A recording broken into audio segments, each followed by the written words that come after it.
집단 면역으로 인해서 우리가 자유롭게 살 수 있지만 주가에는 어떻게 보면 이제 이런 모든 것들이 다 반영이 돼서 뉴스의 8월화가 될 수도 있는 거예요. 전체 큰 그림에서.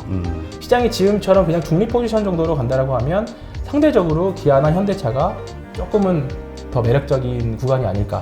주식은 여전히 해야 될 때다. 다만 조심은 하자.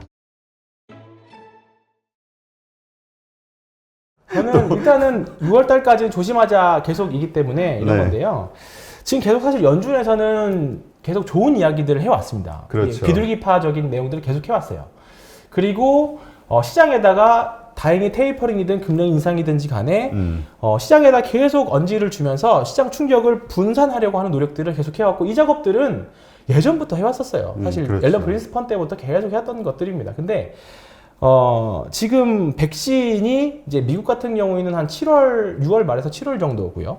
그 다음에 유럽 같은 경우에는 한 8월에서 9월 정도, 이제 집단 면역에 대한 것들. 그 다음에 한국은 5월 연말 정도거든요.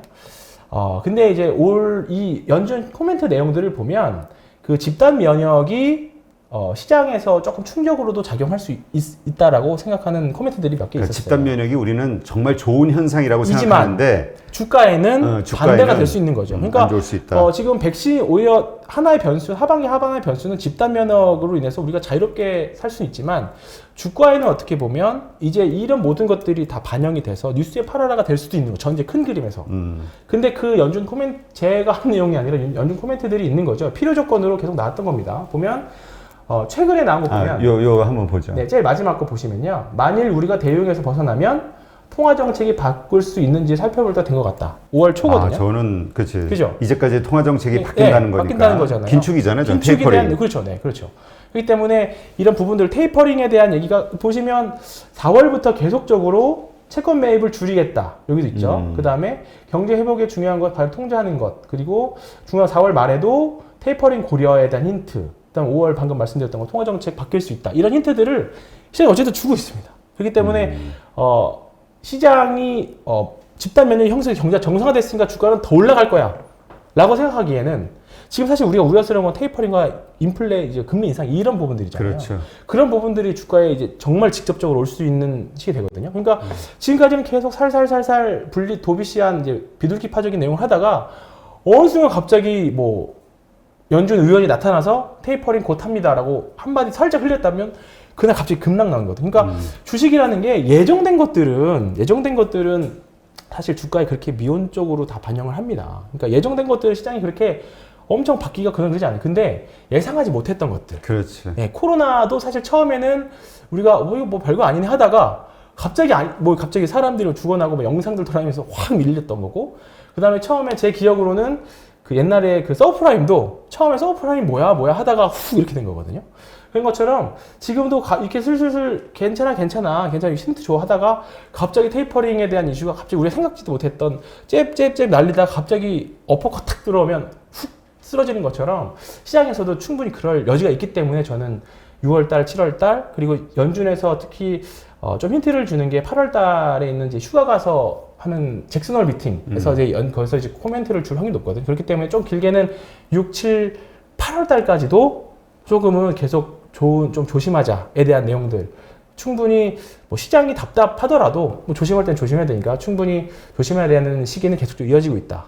그리고 앞서 말씀드렸던 수급적인 부분에서도 그렇게 외국인들이 공격적으로 사진 않는 것 같다라고 봤을 때 무조건적으로 주식을 떨어지면 사세요 그렇게 보다 그냥 떨어지면 그냥 현금 가지고 계시면서 하락을 즐기시는 것도 저는 장기 투자자한테는 떨어지는 게 사실 더 좋은 기회잖아요. 그렇죠. 그런 시기를 삼는 2분기에서 3분기 초 정도 이렇게 보시면 좋지 않을까. 그러니까 떨어지면 그 낮은 가격에 더 살 수 있으니까 좋기는 그렇죠. 하지만 네. 그 떨어지는 지점이 네. 중간에 잡느냐 그렇죠. 아니면 정말 밑바닥을 확인한 상태에서 사느냐는 또 다른 거니까 그렇죠. 끝까지 한번 기다렸다가 확인한 후에 매수를 하는 게 낫겠죠. 그런 부분들은 분명히 선물이나 거래량이나 외국인들의 흐름에서 조금은 전 힌트가 또 나올 거고, 제가 어제까지 여기서 방송 출연할지 모르지만 그때까지 출연하는 동안 방송에 힌트가 나오면 또 말씀을 드릴 거고. 네, 그렇습니다. 알겠습니다. 지금 자동차주도 한번 얘기해 볼게요. 네. 아까도 잠깐 얘기했듯이 어제는 참 많이 팔았단 네. 말이에요. 오늘 산 이유 그냥 단타라고 그냥 치부해도 될 것인지 혹은 외국인들 가운데서도 이번에 그 한미 정상회담 이후 어떤 이 현대차의 어떤 미국에서의 행보에서 기대감을 갖고 있는 세력이 있는 건 아니냐. 네. 그 기대감이 무엇이냐 이런 생각을 해볼 수도 있는 거잖아요. 네. 사실 지금 상대적으로 대형 시총 상위주 중에서 자동차 섹터가 특히 이제 완성차 위주로 조금 좀 시장 대비 확실히 세기는 하죠. 네. 현대, 기아, 잘 버텼어요, 현대차, 이번에도. 오늘도 잘 버텼고 기아 지금 삼성전자하고 좀 비교를 해보면 삼성전자는 지금 일단은 21선 이하로 좀 주가가 이제 약세를 계속 보여주고 있고요. 네. 현대차나 이거는 기아인데요. 기아가 같은 좀 오늘 경우는 좀 더 강한 것 상대적으로 같아요. 강한 모습들을 좀 보여주고 있는 이런 부분들은 시장에 저는 보여주는 대로라고 생각합니다. 근데 어쨌든 뭐 차트가 좀 더 확대하면 되겠지만 지금 정배열 상태로 지금 잘 이쁘게 지금 만들어져 가는 것 같지 않아요? 그렇죠. 오늘 21선을 이제 올라왔고요. 네. 여기서 과연 추가적인 흐름이 나오느냐. 뭐 지금 21선 골든크로스 가지고 매매하시는 분들 가장 기초긴 합니다만 저는 충분히 괜찮은 자리라고 보고요. 이제 플러스 이제 시장이 망가져버리면 뭐 아무리 좋아도 망가질 건데 시장이 지금처럼 그냥 중립 포지션 정도로 간다라고 하면 상대적으로 기아나 현대차가 조금은 더 매력적인 구간이 아닐까. 그리고 계속적으로 말씀드렸던 대로 하반기에 주도 가능성이 있는 섹터가 이쪽 섹터이기 때문에 그리고 오늘 아침에 수출 지표에 대해서도 그래도 좀 긍정적으로 반영했기 때문에 이런 부분들이거든요. 이게 완전히 시장이 망가지면 이런 모멘텀이 나왔을 때 안 먹힙니다. 근데 지금은 개별 종목도 그렇고 그 다음에 이런 대형주도 마찬가지고 모멘텀이 나왔을 때 먹혀요. 네. 그렇기 때문에 아직은 시장은 완전히 죽지 않았다 이렇게 보고 있는 겁니다. 이 차트는 아마 현대차도 비슷한 흐름이죠. 그렇죠. 예, 이건 기아고 현대차는 현대차도 마찬가지. 네, 비슷하죠. 네, 비슷한 흐름이죠. 하여튼 이평선들이 모이면서 어떤 기술적 분석으로도 좀 괜찮은 그림을 그렇죠. 만들어 나가는. 맞습니다. 네. 근데 이제 저게 지지가 되면서 위로 갈 것이냐, 네. 시장의 어떤 충격에 의해서 저기서 아래로 또 빠지면 이제 골치 아픈 맞습니다. 거고. 네. 여기서 물량이 쏟아지면 저희 지난주 삼성전기 말씀드린 것처럼 그 물량이 쏟아지면 팔았다가 다시 사야 된다고 봐요. 저는 시장에 따라서 대응을 할 거고요. 121선 무너지면 네. 근데 무너져도 괜찮습니다. 그러니까 지금 보면 잠깐 빠졌다 올라갈 수도 있을 것 같은데. 지금 네. 또 하나 어차피 참 이렇게 유도를 저랑 잘 맞으신 것 같은데 미국 차트 한번 보면요. 네. 나스닥이 사실 그랬거든요.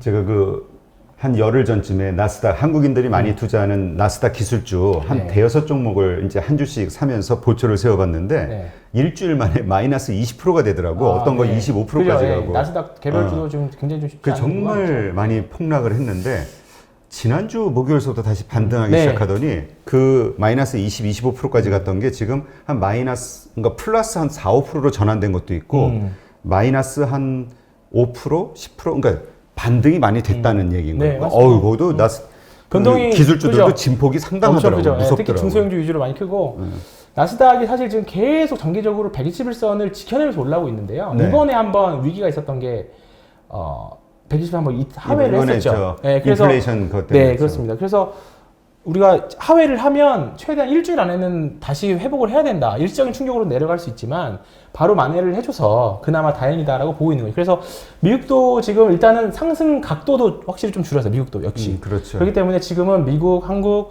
뭐 글로벌 증시 모두 다 지금은 조금 현금을 가지고 있으면 올라가면 아쉽긴 하겠지만 내려갔을 때 그 마음 편안함은 현금을 가지고 있으신 분만 압니다. 맞아요. 네.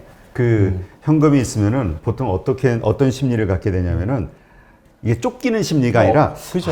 더 싸지면 그죠. 언제 살까? 그죠, 그죠. 이게 매수의 네. 관점으로 지켜다 그죠. 네, 보니까 그죠. 네. 자꾸 기회, 그러니까 맞습니다. 기대감이 생기는 네, 거야. 맞습니다. 그래서 멘탈 관리에도 굉장히 도움이 되고요. 현금 비중은. 네. 네. 자, 오늘 또 다른 주식 특징주로 보면은 네이버, 카카오, 오늘은 이제 동반 상승을 했는데 네. 정말 그동안 지지부진했잖아요. 힘이 없었는데 네. 이걸 일시적 반등으로 봐야 될지 혹은 뭐 추세의 회복으로 봐야 될지 이것도 좀 중요한 내용 같아요. 저는 그냥 아직은 뭐 일시적인 반등까지만 보고 있습니다. 네, 아직은 뭐 사실 그동안 저 위에 네이버 기준으로 한 38만 원대 이상에 사셨던 분들 같은 경우에는 뭐 여전히 갈 길이 뭐 10% 멀죠. 이상은 올라가야 수익 구간이고 일단은 뭐 제가 말씀드렸던 거래량도 조금 안 좋은 모습들이 좀 보여지고 있어서 일단은 여기서 추가적인 하락보다는 계속 좀 결국은 시장 관련주고 성장주였고 그 다음에 작년 주도주였고, 그러니까 지난주에 이제 주도주 설명드리면서 이제 주도주가 다음 시즌에는 상대적으로 현 주도주보다는 약한 흐름들을 보여준다고 말씀드렸고, 삼성바이오로직스가 좀 뭔가 느낌이 좀 좋지 않다라는 말씀드렸는데, 일단은 네이버도 그렇고요, 카카오도 그렇고, 아직까지는 일시적인 조금 반등이지 않을까, 이게 좀 보고 있죠. 네. 저쪽 지지선 이제 네, 그렇습니다. 저 이동평균선 터치하고 저기에다 뚫고 올라갈 수 있냐? 네. 다시 이제 밑으로 떨어질 거냐? 네, 그렇죠. 네. 아직은 뭐 저는 이제 이동평균선은 그냥 참고삼아 보고요. 그러니까 결국은 주식은 가격이 만들어진 다음에 이동평균선이 만들어지고, 그렇죠. 가격이 이동평균선이 만들어진 다음에 그거를 기반으로 뭐 MACD든 스토캐스틱이든 보조지표들이 후행적으로 만들어지는 거기 때문에 사실 이동평균선조차도 저는 후행으로 보고 있어요. 오로지 제가 보는 선행은 거래량입니다. 그렇기 때문에 지금 구간에서는 사실 큰 줄기상으로 뭐 단기 이제 분봉 체크하면서 단탄할 수 있겠지만 큰 흐름으로 아직 상승 기조는 뭐 보이지 않는다라는. 그러니까 이렇게 오늘 상승하는 날에 엄청난 거래량으로 뚫고 올라왔다면 이제 장기 추세 그렇죠. 전환으로 그렇죠. 보는데 네. 거래량이 그러기에는 너무 좀 그렇죠. 부족하다. 네, 이렇게 이해를 하면 아직까지는 되겠네요. 그렇고요. 그게 삼성전자도 마찬가지인 거고 카카오도 아직은 마찬가지인 거고, 카카오는 좀 다른 케이스이긴 합니다만 저렇게 고점에서 분할 이슈가 있는 것들은 조금 쉬어가는 케이스들을 제가 개인적 통계상으로는 많이 봐서, 카카오도 지금은 조금 더 올라가면 매도하고 현금 가지고 또 있고 그런 전략인 거죠. 카카오도 이렇게 보면 저 이동평균선들이 좀 모여지는 네. 그 과정이 좀 필요하지 필요하죠. 않을까? 간격이 좀 필요하죠. 좁혀지는. 그러니까 시간 조정, 이동평균, 기간 그쵸. 조정. 기간 조정을 하든 가격 조정을 하든 하면서 이평선이 이제 좁아지면서 이제 에너지 응수 과정을 수렴 과정을 거쳐야 돼요. 수렴을 거치고 거기서 모멘텀이 나왔을 때 박치고 가느냐, 또는 그래서 그냥 에너지 수렴이 아니라 이제 소멸로 가느냐, 그건 이제 기업의 뭐 기업 이익이라든가 매출이라든가 더 모멘텀이라든가 이런 거 보고 판단을 해야죠. 네. 자, 하여튼 뭐 오늘 뭐 말씀 여러 가지 종목들 얘기했지만 결국은 뭐 사실 지지부진하다는 얘기네요, 결론적으로. 이번 주도. 자, 그럼 이제 다음 주는 우리가 좀 기대감을 가질 만한 변수들이 있을까? 혹은 호재가 있을까? 혹은 뭐 반대로 악재가 있을까? 뭐 좀 살펴볼까요? 네, 다음 주에도 연준 위원들의 이제 조금 코멘트들이 계속적으로 있을 거고, 인플레이션 관련해서도 계속적으로 아마 시장의 충격이 단기적으로라도 좀 있을 거라고 봅니다. 그래서 지금 구간에서는 조금 빠진다 싶으면 아까 말씀드렸던 수급적으로는 개인들의 선물 매수, 외국인들의 선물 매매 동향 계속적으로 체크해 보셔야 되고요. 그리고 연준 위원들의 이제 코멘트들, 사실 뭐 간밤에 미국 시장이 막 예를 들어서 코멘트 해가지고 안 좋아서 확 빠지면 우리나라는 그냥 개파라고 시작하기 때문에 사실 조금 뭐 대응을 못하긴 하겠습니다만, 그래도 지금이라도 팔아야 되나? 라는 것에 대해서는 분명히 의사 판단에 도움은 될 거기 때문에, 근데 아마 급격하게는 안 나올 거라고 봅니다. 계속적으로 충격을 한 번에 주진 않을 거고요. 그렇죠. 계속적으로 이제 조금 살살 줬다가 달랬다가 그럴 거기 때문에. 근데 또 반대로 이런 의견 가지신 분들도 좀 있어요. 뭐냐면 이미 2013년 그 버냉키가 했을 때는 갑작스럽게 테이퍼링에 대한 이야기가 나와서 시장에 큰 충격을 받았지만 지금은 사실 테이퍼링에 대한 시장이 다 기대하고 있잖아요. 오히려 막상 이야기를 했을 때 생각보다 시장이 크게 흔들리지 않을 수도 있다. 이런 기대감을 갖는 분들도 있어요. 그렇죠. 지금 먼저 맞으면 정작 금리 인상을 해버리면 조금 덜 시장의 충격은 좀 덜하겠죠. 오히려 좀 악재 해소로 이렇게 해석할 수도 있는데, 금리 인상은 아직까지는 좀 2023년까지도 보고 있는 거고, 테이퍼링이 이제 내년부터 예상이 좀 나오고 있는 거죠. 테이퍼링은 이제 유동성, 이제 지금 한 달에 1,200억 달러 정도를 사고 있거든요. 이제 사는 규모를 줄이는 걸 이제 테이퍼링이라고 하는데, 그 부분이 과연 언제부터 시작될 것이냐에 대한 문제에 대해서 계속적인 시장에서 코멘트들이 계속 나오고 있는 거죠. 네. 뭐 그 외에 또 다른 변수는 없을까요? 지금 일단은 아직까지는 특별하게 다음 주는 이번 주보다 더 재미없을 것 같아서, 특별히 뭐 이제 외국인들보다는 우리나라 기업 이익은 여전히 늘고 있거든요. 지금 제가 보면 뭐 기업 이익은 점점 역대급이라고 하는데 늘고 있습니다. 계속적으로 늘고 있고요. 지금 일단은 1분기 실적 발표 마무리를 했는데, 코스피 256개 기업 중에서 162개가 컨센서스 상향을 했고, 그다음에 2분기 상향도 계속적으로 한 4월 말 대비해서 한 6% 정도는 계속 올해 영업이익 실적이 올라갈 거다, 기업 실적이 올라갈 거다 전망을 하고 있습니다. 그렇기 때문에 여전히 올해 상승에 대한 기대감 여전히 남아있다라고 봅니다. 근데 그 중간에 결국 개인 투자자들이 계좌가 녹아나는 거는 사실 지금 지수는 사실 오늘 보면 얼마죠? 3천 아까 제가 못 보고 나와가지고 지수가 얼마일까요? 오늘 종가가 근데 이제 지수는 크게 오르지 없죠. 않고 계속 네. 요 3,200선 박스 네. 여기에서 계속 개별 종목 장세로 갈 맞습니다. 것이다. 뭐 네. 이런 얘기를 많이 하던데. 지금 지수는 3,150이거든요. 사실 그러니까 우리가 3,200 지난주에 한번 최고점 터치하고 나서 지수는 얼마 안 빠졌어요. 근데 종목들은 그 빠진 것만큼 다시 올라오지 못하는 그런 상태가 지속되고 있거든요. 그래서 사실 개인 투자자들 계좌가 망가지는 거는 이런 변동성에서 망가집니다. 그래서 좋은 주식은 그냥 쭉 가져가시고 그렇죠. 다만 대응하실 수 있는 분들은 저는 단타 실력 있는 분들은 오히려 특히 요즘 같은 장에는 정말 개인적으로는 노다지라고 생각합니다. 네, 노다지라는 말이 맞는 편인지 모르겠지만 변동성 이용해서 트레이딩하기 정말 좋은 장이거든요.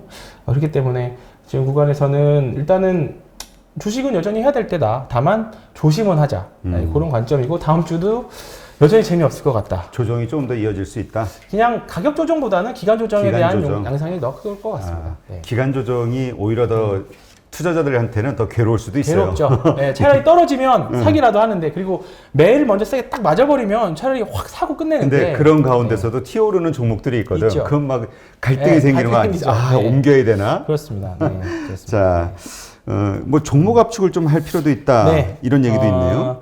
그러니까 주가가 변동성이 클 때 음. 주식이 많으면 종목 수가 많으면 대응이 너무 힘들어요. 맞아요. 네, 대응 특히 올라갈 땐 상관없어요. 다 좋으니까. 근데 주가가 떨어질 때 이것도 떨어지고 저것도 다 예를 들어서 10종목을 샀는데 10종목이 다 떨어져요. 그러면 이게 스트레스가 겪어보신 분들 분명히 있을 건데 이제 백화점이라고 하잖아요. 백화점식으로 이제 뭐 네이버도 한 주, 카카오도 한 주, 삼성전자도 한 주, 뭐도 한 주 이렇게 쭉 사놓고 보면 이건 이래서 좋고 저건 저래서 좋고 하는데 대응이 안 돼요. 그래서 저는 특히나 이런 기간 조정, 이런 장세에서는 좀 압축 대응이 정말 중요하다고 보고요.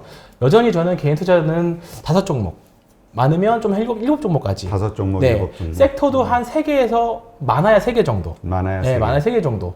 그렇기 때문에 이게 너무 많으면 특히나 요즘 같은 때는 정말로 압축이 더 필요할 것 같고 주가가 올라갈 때는 뭘 사도 올라가니까 상관없는데 떨어질 때 특히 대응하셔야 맞아요. 되고 네. 그게 좀 문제는 중요하다고 생각합니다. 좋은 상황에서야 우리가 고민할 게 네, 없죠. 없죠. 네. 근데 이제 그 안 좋은 상황이 네. 발생이 됐을 때 그 리스크 관리 때문에 하는 네. 거니까. 네, 맞습니다. 네. 하여튼 다음 주도 이런 어떤 마인드로 좀 잘 관리를 해야 되겠다라는 이제 네. 의견을 주셨고요. 네, 방송 보시는 분들은 잘 참고하셔서 대응하시면 좋을 것 같습니다. 네, 그럼 오늘은 황희원 팀장과는 여기까지 하도록 하고요. 네, 다음 주에 또 네. 다음 주는 좀 좋은 소식으로 네, 좀 저도 호재를 가지고 왔으면 좋겠네요. 외국인들이 팍 사서 이제 주식 좀 더 공격적으로 담았으면 좋겠습니다라는 말 정말 하고 싶은데 뭐 지금은 뭐 냉정하게는 아닌 것 같아서 일단은 좀 조심하자라는 말씀 계속 드립니다. 네, 알겠습니다. 네, 수고하셨습니다. 고맙습니다.